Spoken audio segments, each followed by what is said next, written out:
Yo, what's up, everybody? Welcome back to another episode of Hanging with the Fabiens.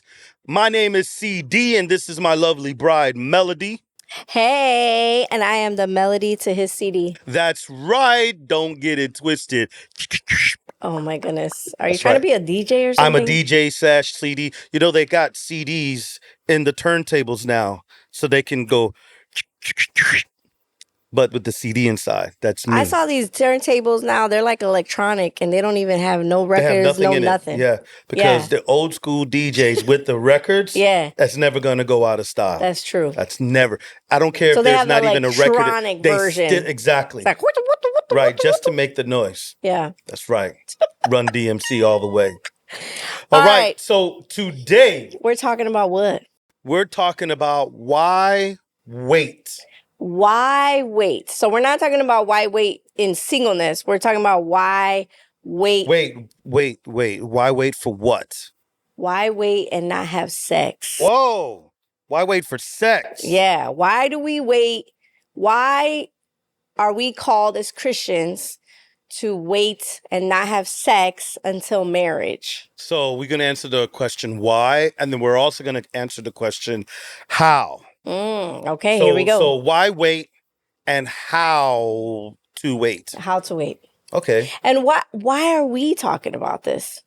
Because in case you didn't notice, we waited, okay? I don't think they would have noticed. In case you didn't know. In case you didn't know. We waited. Yeah. When we got married, I was a 28-year-old virgin. What?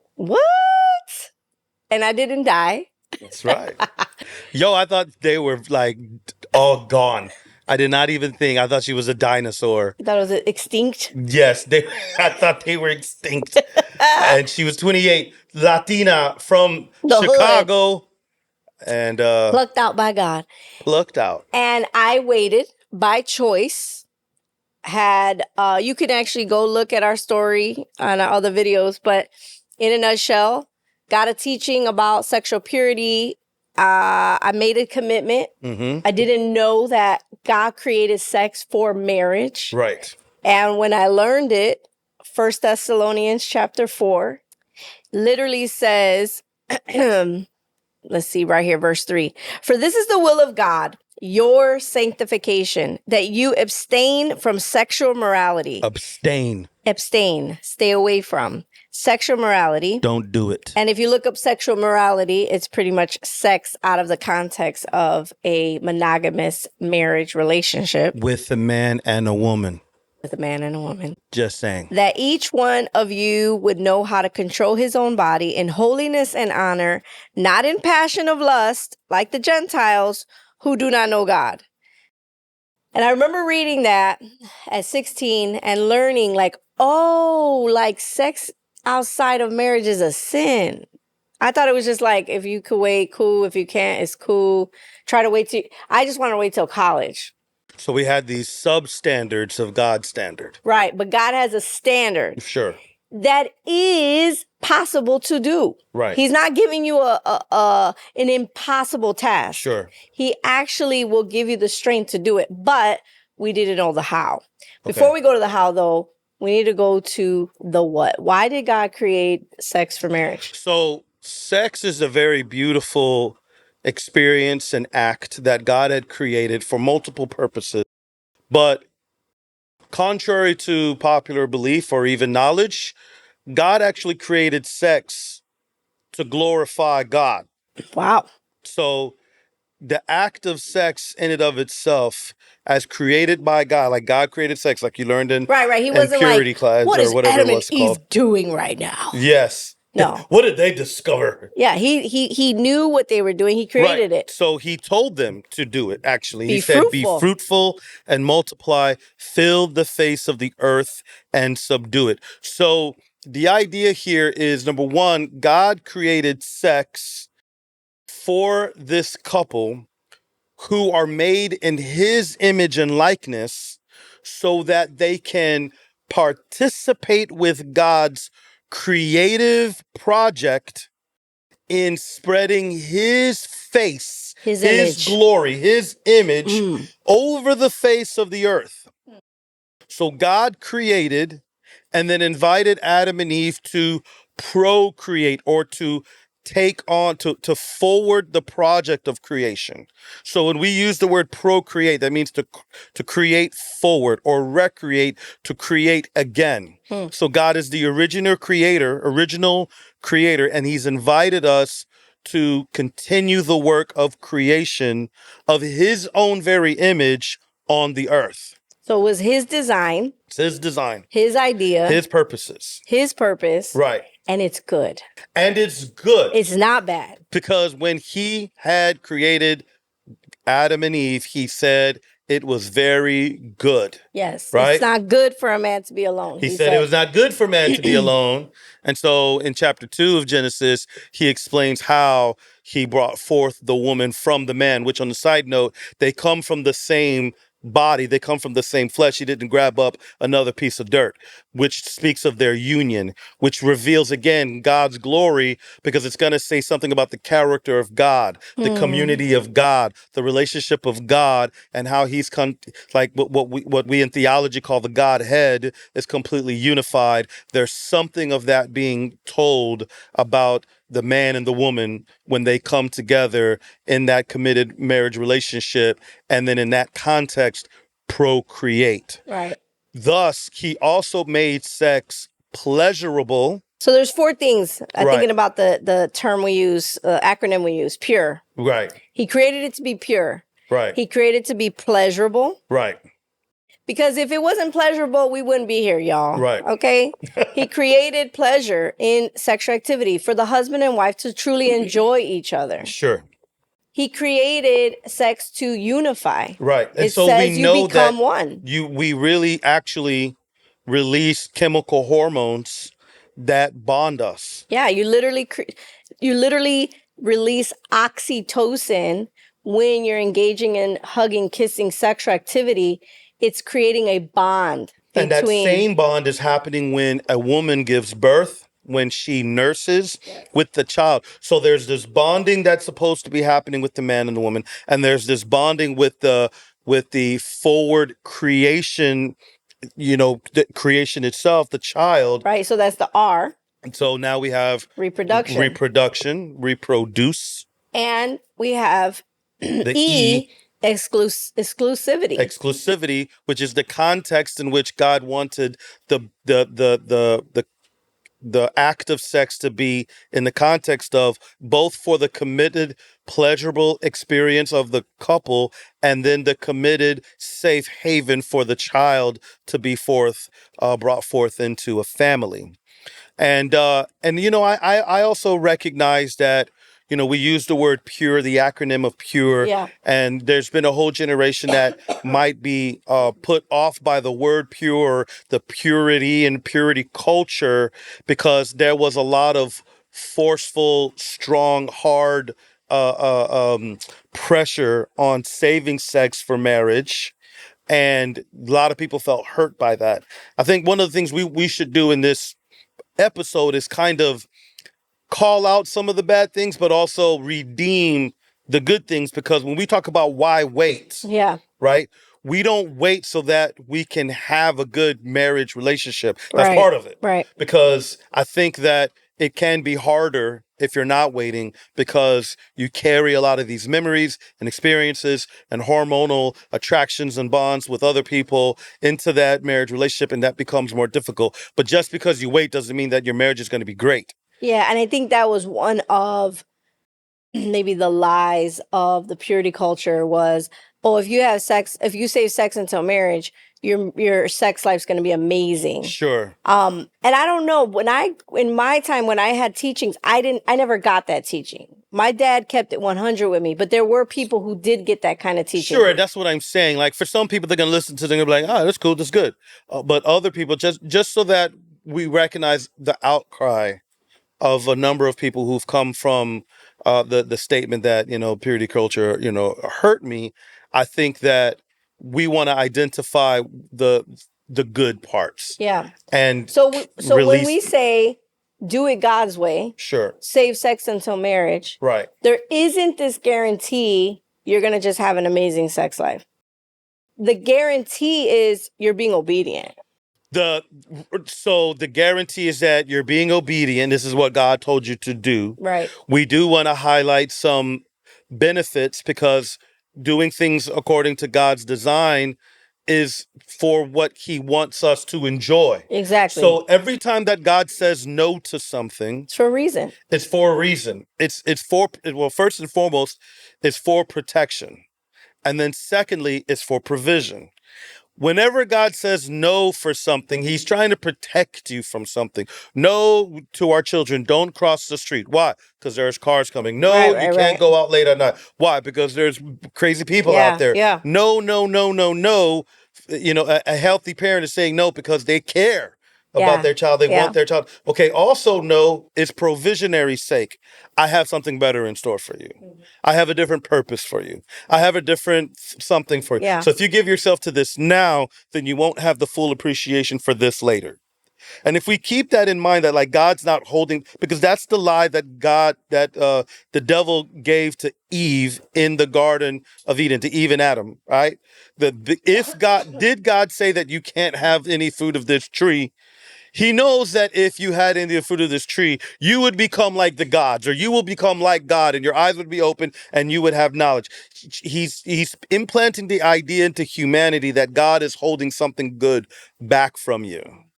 And that was a lie. And so I want to expose that lie too, that like when we answer the question, why wait? We're not saying that we want to wait because God said so, point blank.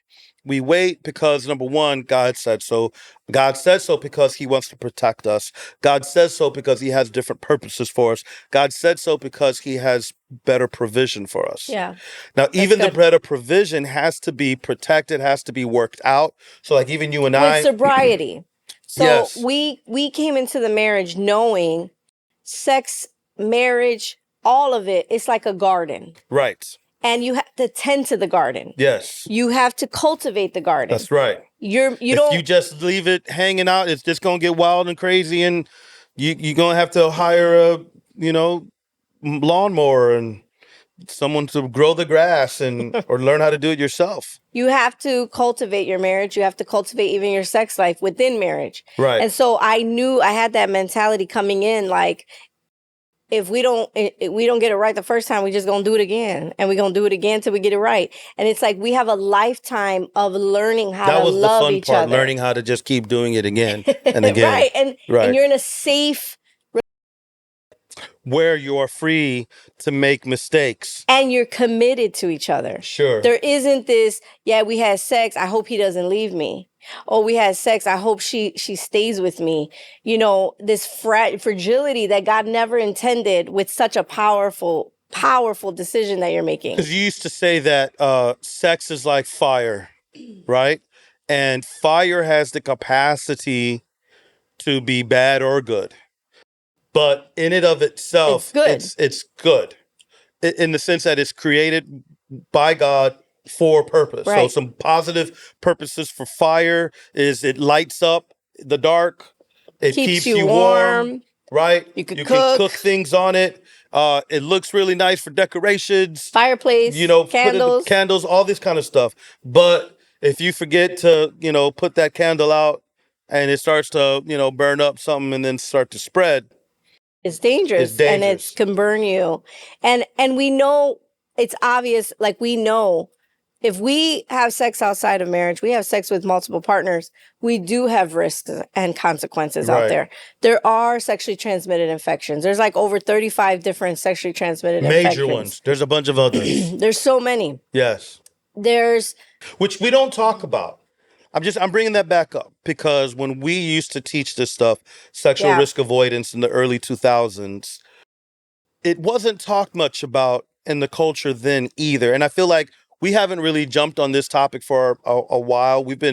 As we've grown, we've been talking a lot more about like marriages and conversations and communication. We've done a lot more stuff like that. And we haven't had as many talks with the youth or young adults. But we used to talk about this all the time. We would raise it up because nobody's talking about it. And now that I've been away from it just for a little bit, I'm realizing, I don't hear about it again. Yeah. Because it was in our world. But I'm just going to say it out there. sexually transmitted infections is so prevalent, we never talk about it. Yes. The CDC says it is the number one spread disease in the world. Right. It's never talked about. Right. Because, Yeah, I mean, people don't go up to each other like, hey, yo, I got herpes, so just want to let you know. Like, people don't talk about it. And I've even heard about couples saying, I ain't going to say nothing, you know? Yes. And another dangerous part about STDs is there are STDs that are asymptomatic where there are no symptoms. Right. So you got people passing on this disease to other people. Right. And they don't even know. Okay. With HPV causes cervical cancer. Sure. So many people have cervical cancer not knowing that it came from an STD, HPV. And it's interesting because there's a rise in difficulty getting pregnant and so forth and so on. There's complications with the reproductive chlamydia, system. Yeah, when it comes to chlamydia and gonorrhea, if it's in your system long enough, it damages the cilia in your fallopian tubes, which causes PID, pelvic inflammatory disease. Pelvic inflammatory disease damages the cilia in your fallopian tube, which helps the egg cell go down. Right. Well, to the uterus. If that egg cell gets stuck in your fallopian tube, tubes. Now you have an ectopic pregnancy. And that's very, very, very dangerous. This is stuff people are not talking about. They don't know. Well, so they're talking about the difficulties of getting pregnant. And thank God for like medical, developments, IVF and so forth and so on, where we can restore what was once lost in the past, because God is all about redeeming. God is all about restoring. God doesn't thumb us for the consequences, for the actions of our past in the present, as if like y'all gotta live with it now. He's not harsh like that. But he wants to protect us from it. But that's what I'm going. Like from the beginning, he wants to protect us. He didn't design sex that way. The way that certain diseases and consequences are spreading, he didn't design that. Right. He doesn't want that, but the enemy does.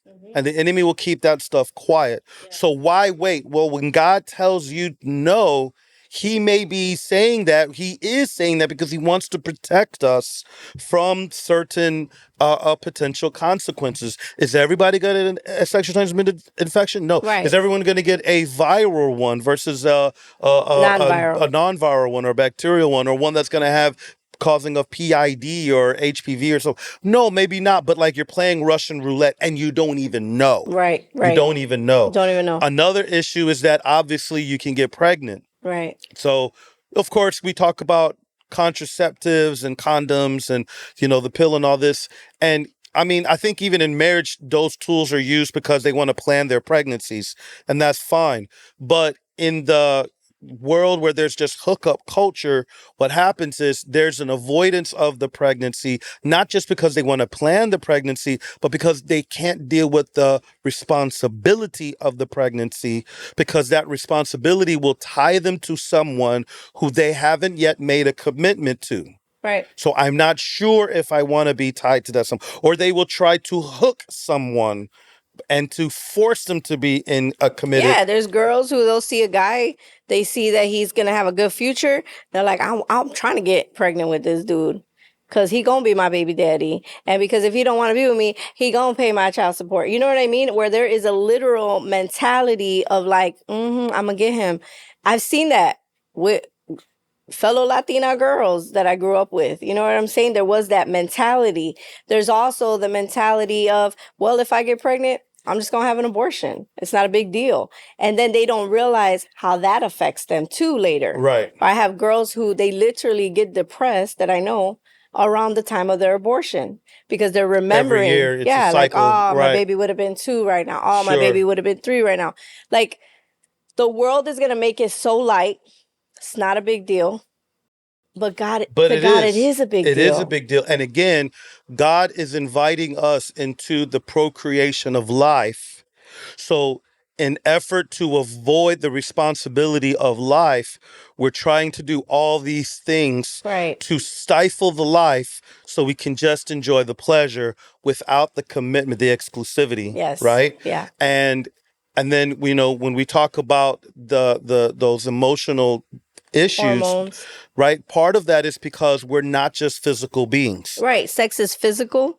it's emotional, it's mental, it affects you socially. Right. It's all of it. I want to say our story. When we Okay. got married, to give you the positive note, we saved sex until marriage. We made that decision out of our love for the Lord, out of obedience, and we waited. And we'll tell you how too. But we waited, and I remember on the honeymoon, I felt so attached to you. It was very different though, like extra. I remember one morning on the honeymoon, he gets up early and I The see morning. him. Well, yeah, it was like the It third, was the fourth, yeah. morning. And I'm like, where are you going? And he's like, oh, I'm going for a walk. And I'm like, okay. So I get dressed. And he's like, oh, baby, no, stay in bed. I'm just going to go for a walk with the Lord by myself. And I'm like, you don't want me to go with you? Like, I was all like in my feelings. And I'm like, what is this new feeling And I was like, got? what is happening? I just want to go for a walk. I'll Yeah. be right back. And I was like, oxytocin. We both said it at the same time. We were like, what is going on? We were bewildered. Like, why is she tripping? And we both said it at the same time. Oxytocin. I was like, I feel so bonded to you. You know, and then because we had been teaching all this, but now we're experiencing it. Yes. So, you know, I was cool. You went for a walk. I was okay. Mm-hmm. But I was missing you. And I'm like, man, God, I feel this for the man that I love, my husband. Imagine girls who are feeling this for some dude who can't even remember your name. Some dude who don't care about you. You know what I mean? Like, God never intended that. Right. And so I started to see post waiting, like, it is worth the wait.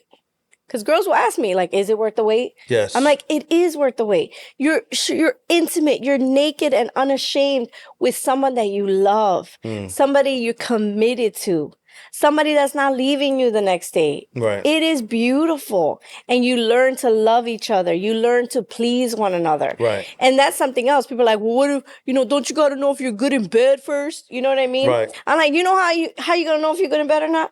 Are they selfish?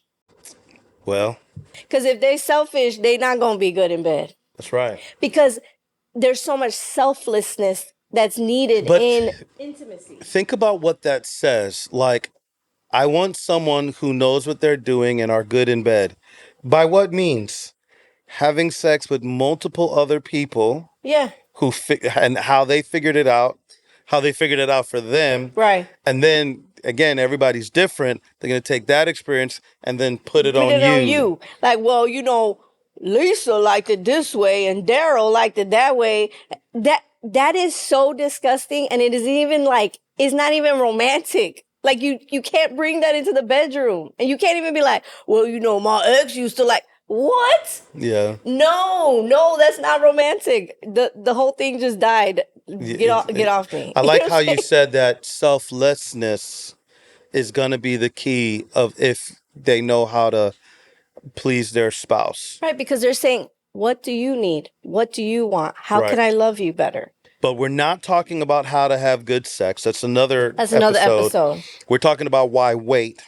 Because he wants it to be pleasurable, to unify, to reproduce, to be exclusive within a marriage relationship. And I want to just park on the emotional aspect further, that you brought up abortion and how a number of ladies who get hurt, or the reviewing of the decision that they made, they have regret, right? We in our culture, there's a lot of anti-regret. Is regret bad? Oh, like anti-shame, anti-regret. Yeah. I believe that these feelings are for a reason.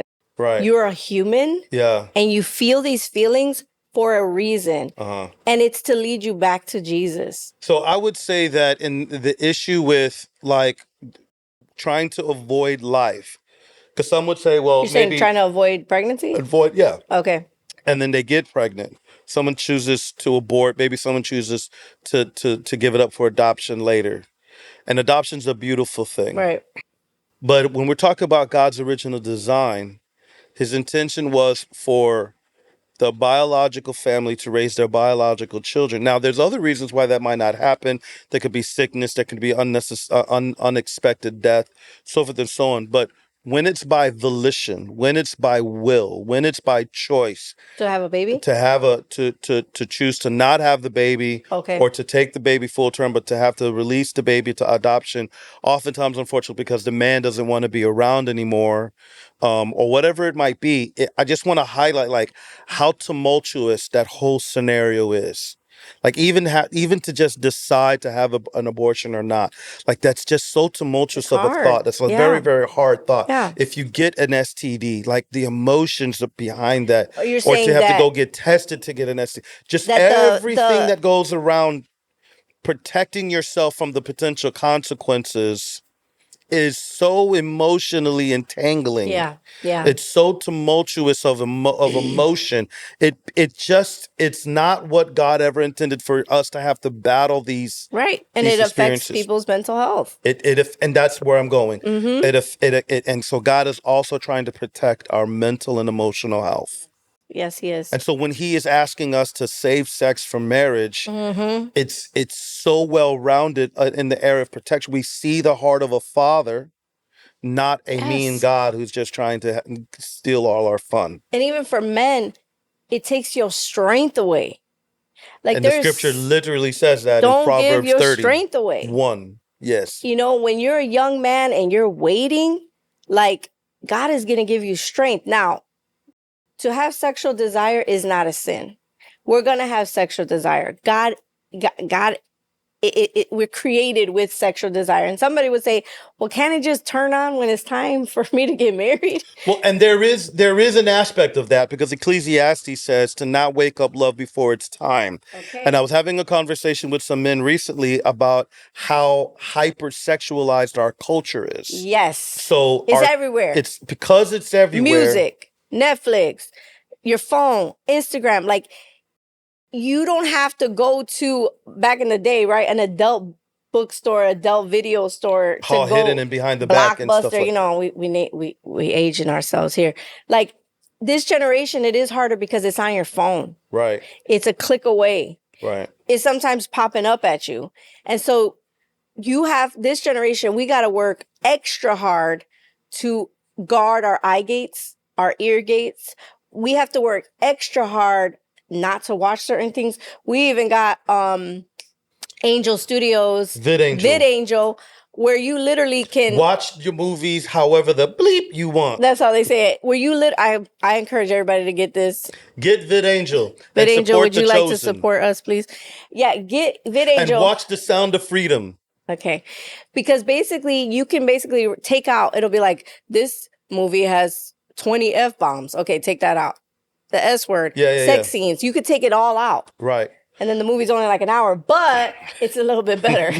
No, it's not that dramatic. But there is, like, if we can teach parents to teach their kids, and we can teach young adults, even in their wherever stage they find themselves in, like, you can calm your desires down. But before I elaborate on that, God created the desires because sex is good. He's not stifling the desires.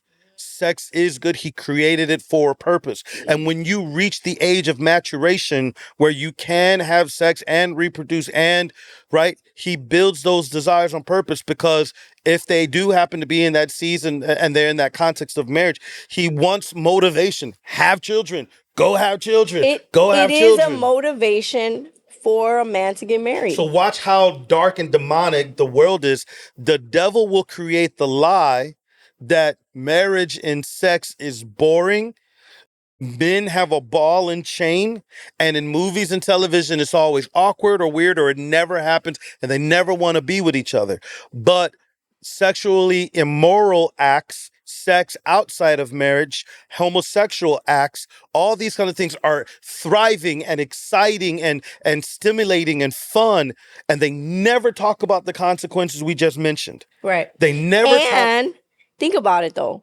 If you're having sex, you're doing all this stuff, why get married?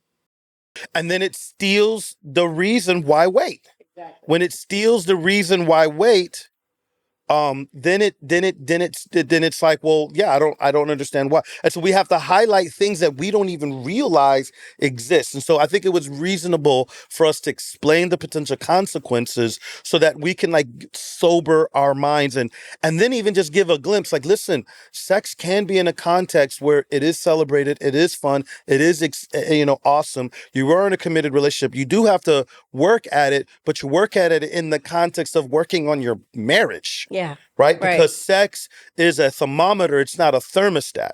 Sex, if it's thriving in your marriage, it means you've worked at it and you've worked about other areas in your marriage, communication, finances, children, and the sex just flows. But if we try to use sex to fix things, it doesn't happen. And people do that in relationships and it becomes more tumultuous and more difficult and more hard. Okay, so that's the why wait, because God is protecting us, right? Because God is providing for us something better. Yeah. Right. And these are all the different things he's protecting us from and so forth and so on. So now let's get to the question. How do we wait? How do we wait? Yeah. What do you do, CD, as a single man? You decided to wait. You were sexually active in college, right? You said, not anymore. I'm going to stay pure until marriage. I'm going to walk in purity. God has purified me through the blood of Jesus, right? Yeah. I'm walking in this. And then girls are like, hey, CD, you want to come over? What do you do? I like your voice. You should say that to me hey, sometimes. Hey, CD, want to come over? So what do you do? When I'm out with the guys and you need me home right away, that's how you should call me. Hey, CD. Yeah. Oh, my goodness. Anyway, okay. All the singles in the audience are going, that's so weird. Stop. Because just like I said, it'll go. All right. So what do you do? John chapter 14:15 says, if you love me, you'll keep my commandments. Psalm 119 says that I have hidden your word in my heart so that I would not sin against you. So I think the first thing we need to address is to renew the mind, because I said I was born in a hypersexualized culture. Our young ones today are born in an even much more hypersexualized culture. So Romans 12:2 says, be no longer conformed. So formed with or formed into alongside the pattern of this world, but rather be transformed, changed the form, changed the way that we are, transformed by the renewing of your mind, right? We have to renew our mind, right? Through the word of God. So I spent a lot of time in the word of God. And as I spend a lot of time in the Word of God and in prayer, he changed my mind about things. He changed my outlook about things. As I was reading the scriptures, I became more and more convicted. So I would read scriptures. 1 Thessalonians chapter 4, we quoted a little bit earlier. It is God's desire for us to remain or to abstain from sexual immorality. It is his will for us to abstain from sexual immorality. Ephesians 5:3, but among you, there must not be even a hint of sexual immorality, right? 1 Peter chapter 3, 1:16, as dear children of the Lord, of God, be holy, for God says, be ye holy, for I am holy. And I would ingest these scriptures and I would pray and I would ask God, what do you mean by be holy and how do I abstain and this and that and the other? And he would whisper to me, he would speak to me through the word and into my heart. Remove yourself from me, the temptation to have sex. So don't even say, let the hint of sex. Hey, CD, can I come over? No. Say it like we gotta teach people. Okay, so this actually happened. I had a girl call because we had planned a date. It was like a friend date. Like we were kind of getting to know each other, and we knew in the same group. So she wanted, and she was getting off work early, and the movie theater was nearby, and she wanted to come by to the house. And none of my none of my church brothers were home. I'm not in a fraternity anymore. And so I was like, oh, home alone. And I said, nah, you can't come by. How about I'll just meet you over at the mall? And she's like, oh, nothing's going to happen. And I was like, oh, okay, yeah. So she says, I'm just going to come by anyway. So I ran real quick. I got dressed and I met her outside as she pulled up. So she pulled outside? She was like, yeah. I was locking the door. She was pulling up. I'm coming out this house. And she said, are you serious? You're not going to let me in the house? I was like, yeah. You ain't coming in. And so she was a little salty. About 5 minutes, she got over it. We had a good time at the movies. You think she was going to try to kiss you or something? No, I don't think she was going to try to do anything. But Ephesians 5:3 says, let there not be even a hint of sexual immorality among you. So I didn't even want the hint of that we could have done something out there because I was protecting her reputation, my reputation, and God's reputation. Okay, that's good. That's practical. I feel like we got to give people practical. Man, you just bumped me baby. With the ring with I the bought ring you. You bought me. So it's the practical side is don't even put yourself in a tempting situation. Okay? Okay. So when we were together, we decided. I had to do that to you too. We said we're not going to be alone. Right? We decided that. Yes, we would not be alone. We weren't going to be making out. Yes. We weren't going to be grinding on each other. We used to put a pillow between us. Because we need to keep this 100 with people. Yeah. People are like, oh, we ain't having sex. I remember this one girl. I was talking to her. I'm not having sex. I said, you're not having sex? She said, no. I said, are you having oral sex? She's like, well. Okay, that's good. We got to define sex. Yes. Okay, so. Well, I think we need to define purity. We got to define sex so we can define purity. I think and we got to define purity in the context of what God is calling us to. Yes, he's calling you to be holy in your mind, in your heart, in your thoughts, and your motives. Okay, so let's back up. What is sex? So we know that obviously sex, there's the penetration of sex, but it has anything to do with your genitalia, right? So, but it's beyond that, babe. I know. So we want to teach it that you don't even want to arouse one another because you're not going there. Because that's for marriage. Okay, so this is what I'm saying. Sex, we know, is, the sexual organs interacting with one another, which has the potential to bring forth another child. Right. Sexual activity, which is part of it's part of sex, is entertaining, stimulating the sexual organs. Right. Sexual arousal is the mindset, right? And the words, and the touch, and the things that arouse sexual desires. Right. Now, we said sexual desires are not wrong, right? But to intentionally stimulate them when you don't have a proper outlet in the context of marriage with the spouse, that's just foolishness. So don't do that, right? Don't do that. Yeah. So in not doing that in a culture that's throwing it at you, we were talking about how we have to might shut some things down. So another thing that we can do to answer the question how is we might have to choose to limit our access to different things that are out there that will stimulate. Right. So you have to be real with yourself. You have to create boundaries. And so for us, we knew, man, we just can't be alone in the house and we're not going to kiss. I would kiss your face. I would kiss you right here. I kiss you right here. And you'd be like, babe. And I'm like, okay. See what she did? See what she did. In my mind, I'm like, it's just a kiss. But you knew. Well, that goes back to could go further. John 14:15, that because I love him, I will obey his commandments. And he gave me a commandment. He gave Claude Daniel a commandment that I'm not kissing another girl till I got married. Right. That's something he told me to do. Other people may not have that. Right.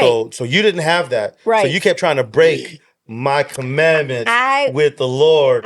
See that? But make it clear that I never broke it. She never broke it. She got real close to his face. She tried to kiss him right here. And he had a lot of self-control. Who kisses a man's mustache? Me. Mm-hmm.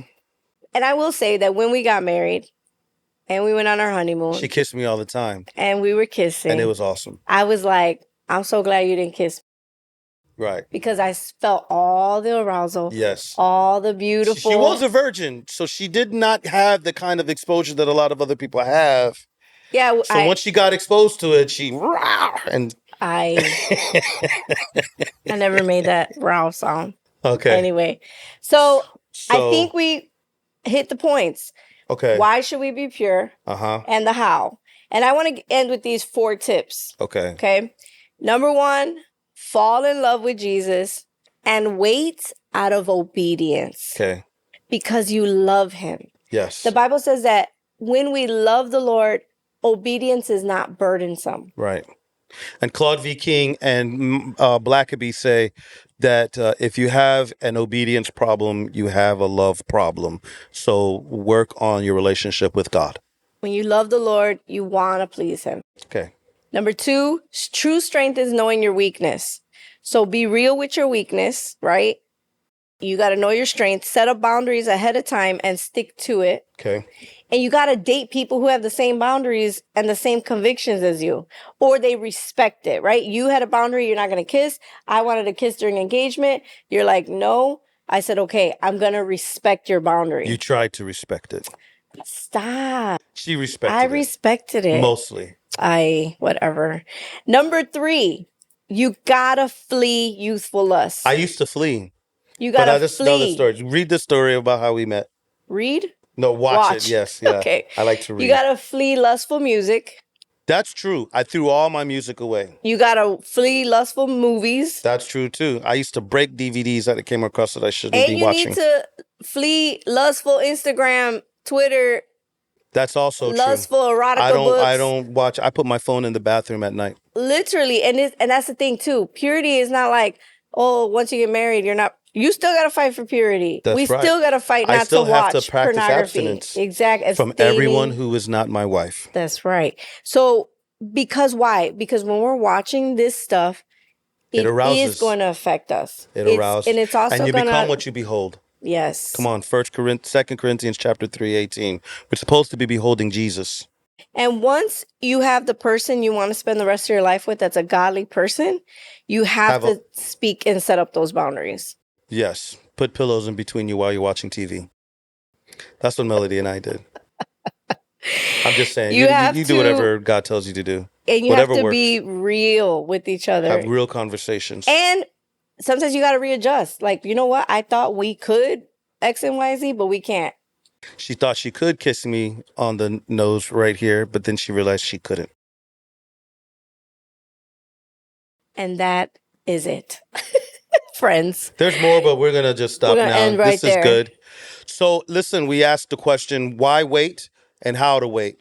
And we just answered you. So listen, if you want us to evaluate, elaborate on any of these things, hit us up with the comments. Ask your questions, yes. Ask the questions, send us emails, do whatever. We could do a part 2, 3, 4, because I know this is like a major issue going in our culture. We threw a lot of things at you. There might be some things that angered you, pissed you off, whatever it might be. That's cool. Send it to us. We want to have the conversation. We understand who we're talking to and where we've come from. We mentioned the purity culture and how that was hard for a lot of people. And yet at the same time, we want to contend that yet still God calls us to holiness. So how can we walk in the purity that God has called us to while yet living in the tension of the goodness and the joy that God has called us to at the same time, and then reject and call out, and then also recognize that the enemy wants to use attacks against that which is good by means of tearing down the goodness of his teaching. So anyway, hit us back up, hanging with the Fabiens, CD, Melody. I love her. She's awesome.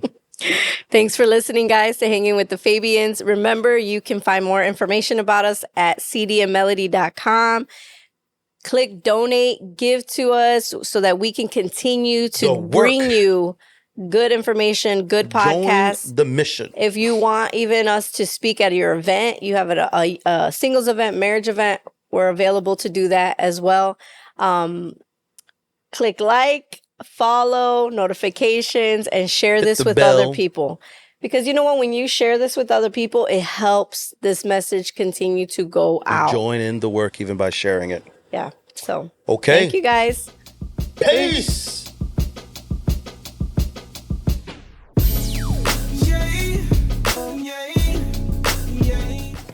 Hanging with the Fabiens is produced by Renald Abel with the support of Judith George, editing by Will Foncham and Renald Abel, and video recording and audio production by Renald Abel.